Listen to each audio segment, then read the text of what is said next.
July August হয়েছে, এই সংগ্রাম অসমাপ্ত, আমি বলবো না এই সংগ্রাম শেষ। আমি এই প্রধান উপদেষ্টার বিশেষ সহকারী কি মাহফুজুল হক তার বক্তব্য করলাম, মাহফুজ আলম পরিষ্কারভাবে বলতে চাই আমাদের এই সংগ্রাম চলছে এবং এই সংগ্রামকে আমরা ব্যর্থ হতে দেব না। সমাজতন্ত্রের মধ্য দিয়েই বাংলাদেশের শ্রমজীবী জনগণের, জাতিসত্তার জনগণের মুক্তি হতে হবে, সেই সংগ্রাম আমরা এগিয়ে নিয়ে যাব। আজকে বাংলাদেশের রাজনৈতিক পর্যায়ে, জাতীয় পর্যায়ে ইউনাইটেড পিপলস ডেমোক্রেটিক ফ্রন্টের পক্ষ থেকে 7 দফা দাবি নিয়ে তারা এখানে যে প্রস্তাবনা দিয়েছেন, এই প্রস্তাবনা নিয়ে নিশ্চয়ই আমরা ভাবনা চিন্তা করব। বিভিন্ন সংগঠন যারা আসছে, ব্যক্তি এসছি আমরা।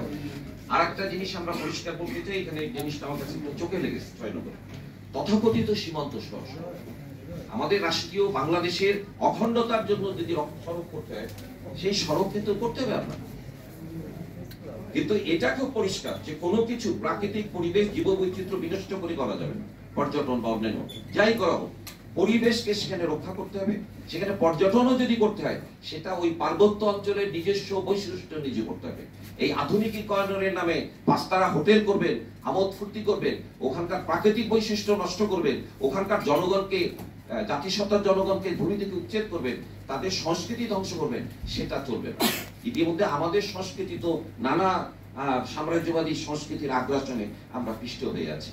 সুতরাং সেই দিক থেকে আমি মনে করি যে এখানে যে প্রস্তাবনাগুলো দেওয়া হয়েছে, সেই প্রস্তাবনাগুলোর ব্যাপারে আমাদের আলোচনা থাকবে। আমরা পার্বত্য অঞ্চল থেকে যে অলিখিত সেনা শাসন রয়েছে, সেই সেনা শাসন প্রত্যাহারের দাবি জানাই।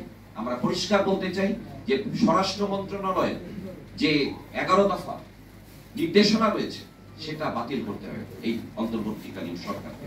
এবং সাম্প্রতিককালে যে ঘটনাগুলো ঘটেছে, সেই জন্য যে তদন্ত কমিটি করা হয়েছে, যেটা আপনি বলেছেন যে উপদেষ্টারা যান, একজন উপদেষ্টা গিয়েছেন নাহিদ ওই জাতিসত্তার মানুষের বাড়িতে গিয়ে আলোচনা করেছে, তথ্যটা আমাদের দিয়ে হয়ে যাবে। কিন্তু আমরা মনে করি যে সাধারণভাবে ওখানে আগে অনেক তদন্ত কমিটি হয়েছে, তার উপরে জাতিসত্তার, পার্বত্য অঞ্চলের জাতিসত্তার জনগণের কোনো ভরসা নাই, আস্থা নাই।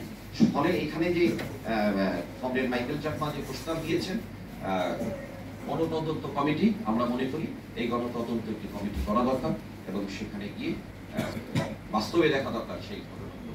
সবশেষে আমি আবারও বলবো যে বাংলাদেশে জুলাই আগস্ট মাসে ছাত্র শ্রমিক জনতার যে গণ অভ্যুত্থান হয়েছে, যে গণ অভ্যুত্থানের মধ্যে হাসিনাকে উচ্ছেদ করে দেওয়া হয়েছে, এবং আপনারা দেখেছেন কিভাবে আমাদের অর্থনীতির ক্ষেত্রে লুণ্ঠন হয়েছে, কিভাবে অর্থ পাচার হয়েছে।